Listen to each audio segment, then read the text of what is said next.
Yo, this is WSoul13 bringing you Raid on a Treadmill yet again. And we're celebrating the 3rd anniversary of Raid Shadow Legends. Alright, so right off the bat, we're looking at the 3rd anniversary pack. Oh man, nowhere near as good as the 2nd anniversary pack. I remember that one because I did a giveaway for the 2nd anniversary of Raid for somebody to try to buy that 2nd anniversary pack. I don't think he got it right away though, unfortunately. I don't think he was able to get that 2nd anniversary pack with the money, but he promised me he spent the money on Raid, so you know, I'm actually pretty happy about that. So what are we doing today? Maybe we should stop the treadmill for a little bit so we can go through the anniversary pack. No, the 3rd anniversary giveaway.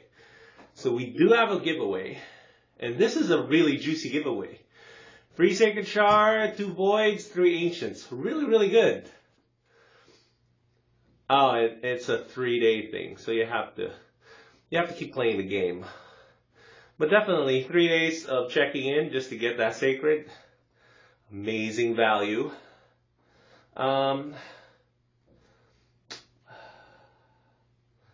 I think we talk about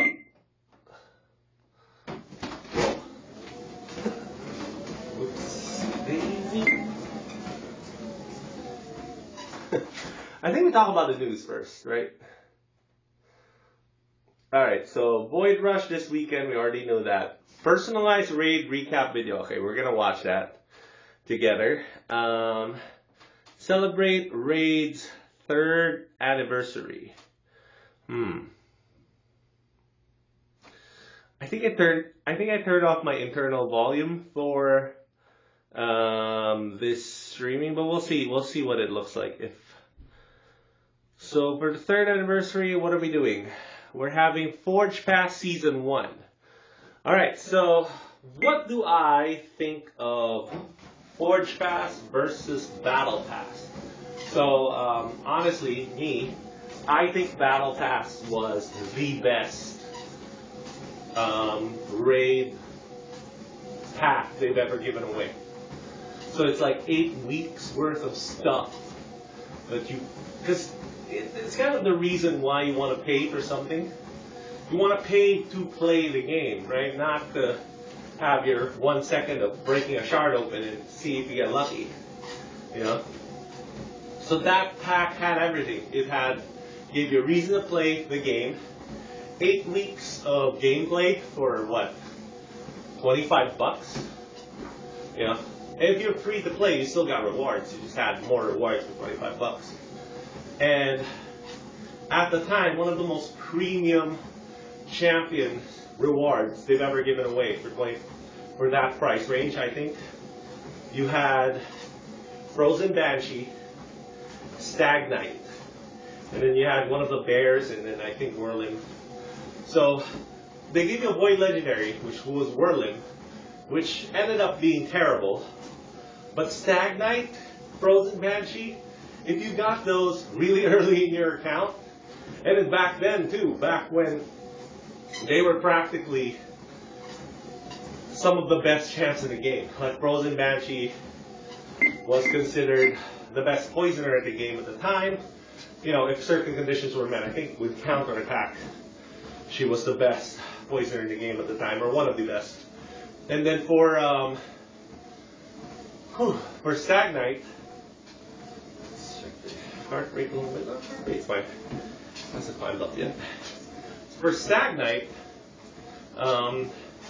he did AoE decrease attack and decrease defense at the same time, 3-turn cooldown, 2-turn duration, so you could use it for clan boss, 100% chance to place as well. Then he brought decreased speed at that A1, and at the time Battle Pass was released, Doom Power wasn't out yet. So everybody thought, you know, decreased speed on A1, it's good, but it's not the be-all, end-all. You know, which I think you can agree with that. That it wasn't like looked upon as a premium debuff even though he did put 2 premium debuffs at the time, AoE, you know. So, how is the Forge Path going to compare to something like that? In my opinion, I've seen the set. It's the 15% ignore defense and an extra speed boost. I forgot if it's 6% or 10% speed boost. You know, probably 10%. I think that set is good. Like, you know, anything that ignores defense. So whether you're doing a 6 pieces of what is that gear set called? Cruel set. So 15% and then plus 30% attack probably. Or 4 pieces of Savage, which is just straight negative 25 defense. Or the other one, what's the other one called? The one with crit rated. Like the upgraded version of Savage set. I think you get that from Dark Fate. So yeah, where does this new item rank against those other negative defense sets? I think it's probably not even as good as Cruel Gear. You just get more percentages off. So maybe if you combine it with Cruel Gear, might be a little bit better than just going straight Cruel Gear. You know, you do miss out on attack. So one of the things you're looking for when you're trying to deal damage in this game is crit rate first. That's why the upgraded Savage set is so good, because it gives extra crit rate. So, I don't know, is speed that important? I would argue it's good to have speed options if you're trying to do a hybrid build. So this should open up a hybrid build a little bit earlier for some people, because you could use that same damage dealing champ in like a dungeon PvE setup where he can still have the 170 speed but still have that ignore defense item set on, you know. So we'll see. I'm not 100% there yet. So yeah, I think that pretty much covers it. We're doing a let's watch the video. Let's watch the 3rd anniversary video together. Alright. And then you get some rewards for sharing the video. So, you know, let's watch it together. And let's see what an F2P player would look like for playing the game. Not 3 years exactly. It's been 2 years and 4 months. I started in December. So let's see what it looks like. Much has come to pass since your arrival. Gaze into the shard and see what mark you have left upon our world. Teleria has seen new challenges and new champions. But this is your legacy. Your forces have grown strong. You used these champions the most. Oh man, did you see that? Wow. Alright, let's replay that for a little bit. Dracomort, Septimus, Skullcrown, and Sinesha. It's like, oh my god, this guy's so F2P. He has Septimus, Dracomorph, and Skullcrown and Sinesha all the time. So what is the reason why these are my most used champs? So Draco and Septimus were actually part of, this was after I'd gotten Arbiter already. And I had already pulled them before I did the no legendary Arbiter run. And one of the cool things about when I did that was that it was so hard for me to get the Spiders 20 just to get Arbiter. But I already had this team with Dracomort, Septimus. I think I had Gerp tucked in the team originally, and I think Arbiter. I used Arbiter in the team to basically like, and then Royal Guard, the 2-shot the Spider Queen in like 12, 13 seconds, you know. So that's why they're on there, because I use them a lot. And then Dracomorph I ended up also using, and Septimus actually ended up going in my budget unkillable builds. Skullcrown and Sinesha are part of my blender comp in Arena, so this would make sense why these would be. So like, it makes sense, right? The longer you play the game, the more luck you accumulate just by opening shards and stuff. So that to me makes sense. You won glory in the dungeons. So why?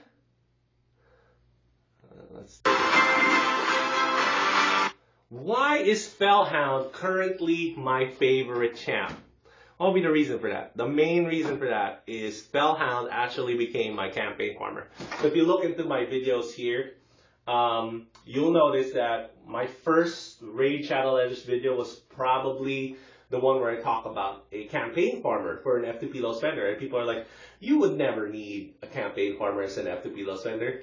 It depends on your situation. So a lot of people play on mobile, just like me, I play on mobile. So a campaign farmer actually is pretty useful for me.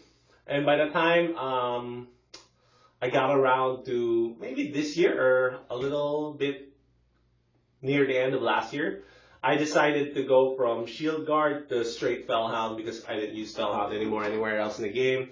And it was just faster by a little bit on average. Like, their top speed. You won glory in the dungeons. Alright, so let's see. Where do we go? Accessories. This is really hard to navigate. Claimed great riches. So lots of artifacts. So look at the percentage of legendary artifacts right here. It's kind of terrible. I think it's like way less than 10%. So that's kind of like the reality you have of an F2P low spender, is that your gear is not going to be great in terms of what you see on YouTube. That's why a lot of my builds are kind of focused on just RNGing through content, like especially the harder content.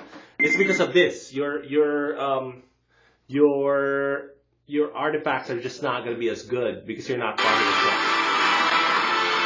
Accessories, same thing with accessories. Shards, I don't know where they pulled this number up, because is this just loot you get while doing dungeons?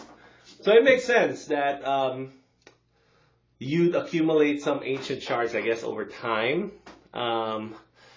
It's not as many as I thought it would be, honestly. I thought that would be really higher, but yeah, it makes sense.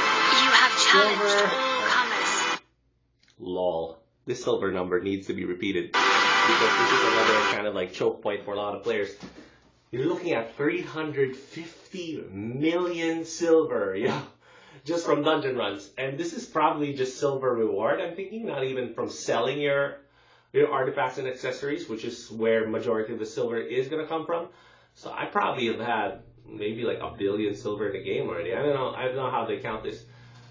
But that's just a sheer amount of silver you're going to spend in this game just doing random stuff like upgrading and using the tavern, using brews, summoning, you know. Silver is the currency of the game. And I don't think I have 1 million silver. You have challenged all comers. So Arena, yeah. Okay, so that's my current Arena team right now for offense. It's a blender comp. It's just fast and convenient to use, and I have the pieces, so why not? So, you know, 90% win rate it's not bad. It's not great. You probably want this closer to 98%, but you know, I'm just not as picky as I once was before. But yeah. And then medals, you know, my Great Hall is not the best. I'm gonna tell you that right now, because I never actually like farmed it hard. I don't normally do my 25 battles that you can do at a certain time, you know, if you use all your tokens, and if you're just playing just once a day. I don't even get 25 fights, usually 5 fights just to get the pot, the energy pot. So yeah, this seems kind of like a little low. That's not bad. Oh yeah, there we go. That's that's what my Great Hall looks like right now. As you can see, accuracy 10 out of 10, and then people might be surprised why I went crit damage versus something like resist or defense or HP, which is kind of all the rage, you know. And my gamble kind of paid off, honestly, because they released Faction Guardians, which basically covers your HP and def. So the reason why I went with crit damage is because I started doing more like damage specific builds, like my 13-second Spider Queen team. I needed crit damage for there. And then I started trying to build more crit damage into my builds. Over time, you're going to do that. So this just worked better for me. You would probably want resistance here if you're doing a resistance build on a specific like champ. You know, that would be a great investment as well. You made your name in the arena. This was your strongest arena defense. Basically my offense team. You fought for honor in Faction Wars. So Faction Wars, I think you complete Faction Wars in about a year. A little over a year. If you play hard and then even if you play the game the way I played, which is you're just drawing shards during fusion events and during guaranteed champ events, you still have enough champs, in my opinion, to beat Faction Wars within about a year, a little over a year. You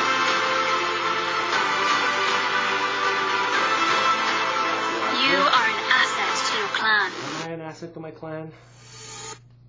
Sorry, I keep clicking that. You have dominated the Demon Lord. Fan boss. This is kind of like, what is this? 86 million? What is that? Is that for like the day? In one hit? I don't think I've ever scored this high in one hit. Maybe in like lower difficulty. You ascended the Doom Tower. Right. Wow, so that's actually a weird stat right there. Only 1.6 of players have beaten Hard Doom Tower. Wow. So that's one of the things I want to accomplish with this new game plus, actually, is to try and beat Doom Tower, Hard Doom Tower, with just the champs we get from fusion events and promo events and guaranteed champ events. Let's see if we're successful. You have achieved much, but your legend has just begun. Where shall it take you next? Alright, there we go. So, yeah, I'll share this later, probably with my social media feed, but that's pretty cool. I'm glad that happened. If it's anything like last year, you just hit the share button and you don't even actually have to share your video, but you get the loot anyway. I don't know if it's going to be the same this year. So, what about the events? What are the events they're giving us? Right? That's kind of like, I think that's a great recap of what a account will look like after just playing the game a long time. And one of the main reasons why I stuck with the game is not just because I've kind of like gotten good at it, but it's on autopilot for me most of the time. So it's kind of like, it's the only game I can play right now, given my situation where I work a lot of hours and I have 4 kids, I have to watch kids a lot. So this is like the only gaming I can basically do right now. I mean, I found a way to finish Hades, which was actually a pretty fun game to play as well on Switch. I finally found a way to finish it. So let's look at the Dungeon Divers, because this might be an indication of what they want us to do with this 3rd anniversary event. Just from the event perspective, right? I think I've seen it. It's pretty intense. So they're doing a fusion warm-up. All right. Sneak preview of what I think about the fusion champ. I think the fusion champ is great. What is this? Summon your way to glory. What? 2,500 points? No way. Oh man. Oh no. This fusion warm-up is terrible. Wow. This is actually terrible right here. Do not pull shards for days. Terrible rewards. My God. Chaos Ore times 2? No. Hell no. Dungeon Divers. What do we got? Yeah, so it's 10,000 points to get the Lego book. Chaos Ore. I think Void Shard, Ancient Shard. No Sacreds. Epic Skill Book. Chaos Ore, Epic 5-star. 6-star Legendary Chaos Ore. Yeah. Man. So far, these events are kind of terrible.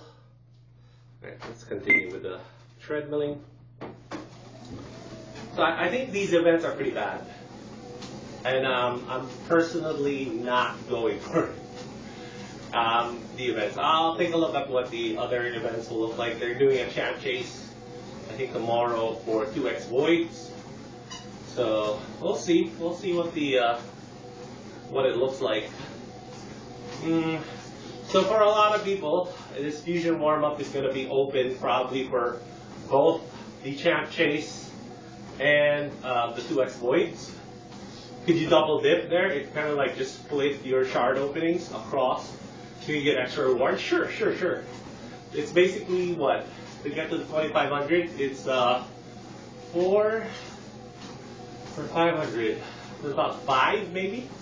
5 void shards per pull per day, I guess. It depends how long that fusion warm-up is. How long is the fusion warm-up?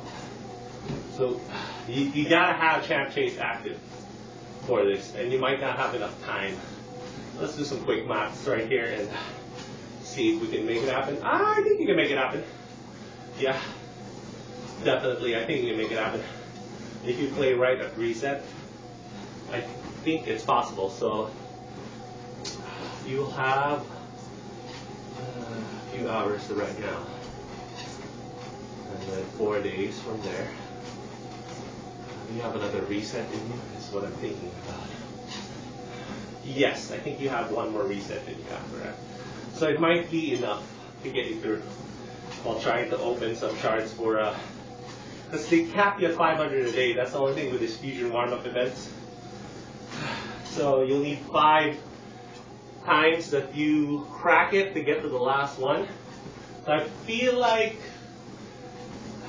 man, I feel like you might have to blow a sacred shard now, honestly, just to get a head start. Make sure you don't miss the 500 mark every day. That should give you 4 days. That should give you enough time to do the champ chase 2x. So overall, what do I feel about 2x outside of fusion events? We're having a fusion event very soon. Next week, I think. In my opinion, you gotta skip now. Honestly, I know these rewards are really tasty.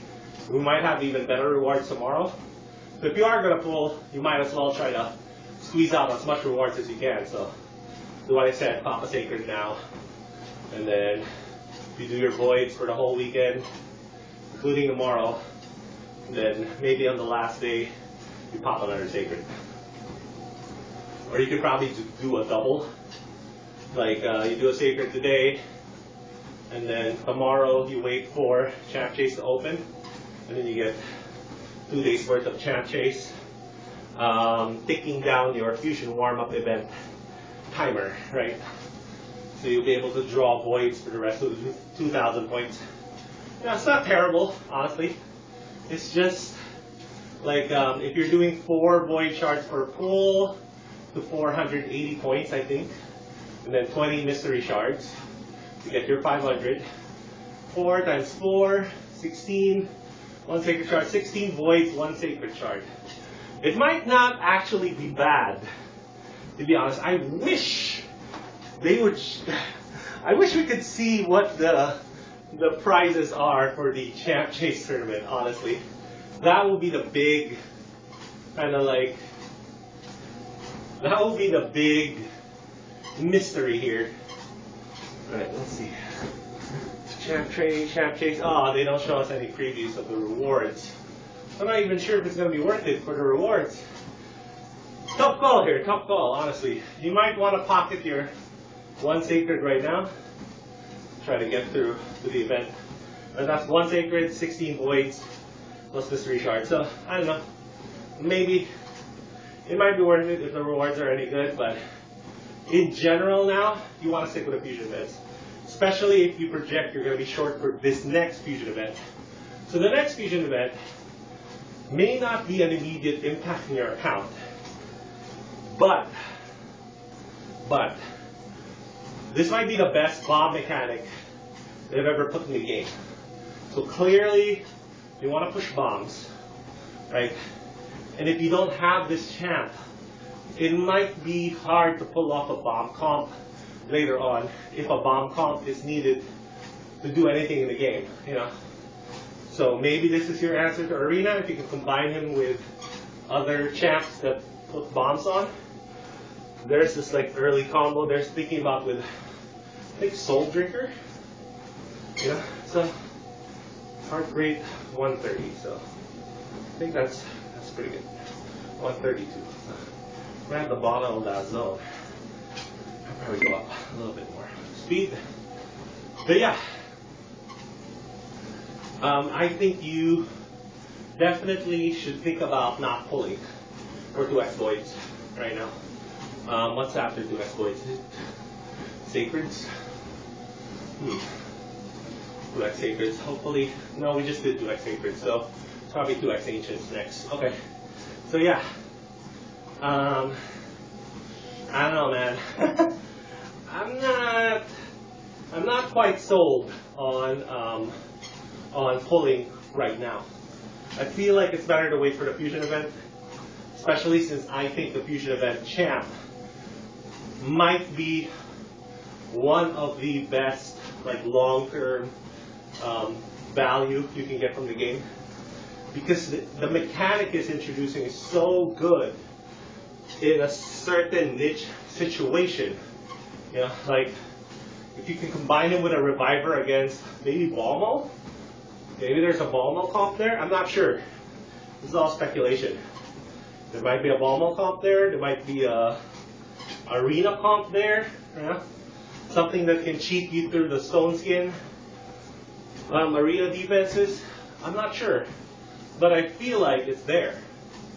And just you having access to this weapon for going through the fusion event, I think is worth it. But at the same time, you know, I get it. 2x voids only comes around for a month and a half or whatever, and some people are itching to pull their void shards. The other flip side to that is the guaranteed champ events for voids, man. Would you rather pull your whatever 16 voids now and 1 sacred to get all these rewards? Or would you rather just pull 25 voids straight up to get Godseeker and Eerie? I don't know. I feel like Godseeker and Eerie might be the better value here, you know?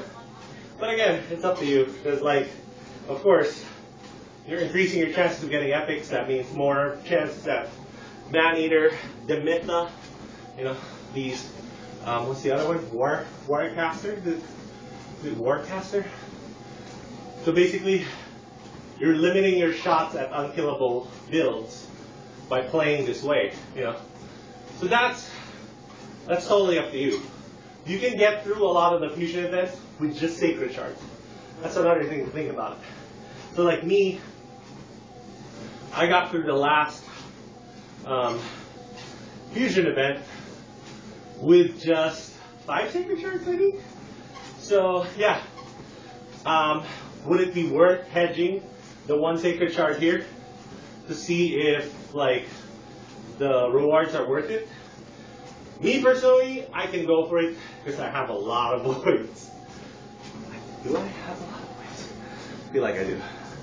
So I think that's where I'm gonna end it right here. So I'm just gonna, I'm gonna pop 1 sacred shard right now. I mean, you can do it with mystery shards. Obviously, it doesn't have to be sacred shards. It's just that I drained my mystery shards from the last fusion event, so I don't have mystery shards on hand. So I can definitely afford to spend 16 voids here to try and get that fusion warm-up reward on top of the champ chase rewards, whatever it is. You know, 16 voids might not be enough. So if you get some bad luck there, and you get maybe like 2 epics, 700 plus 500, 1,200. So I might not even make it anywhere near close to the top rewards if you're just playing the voids on a budget. The flip side is you do get 2 rewards for the same pool. So, yeah, completely up to you, right? I might just hedge here and just pull my 1 sacred here, right? So for a lot of people, it's probably not a good idea, right? For me, I have a lot of shards, so it's a pretty decent gamble here for me. What do we get? Ain't ya not the one? Okay, well, terrible pull. This is why you don't do this stuff, right? So yeah, that will be the hedge. Would be to get your 500 points right now. You can do it through mystery shards. I don't have enough mystery shards, so I'm gonna pop secret. Then tomorrow we'll see what the rewards look like, and we'll see if we'll pull. All right, that's it. See y'all next time.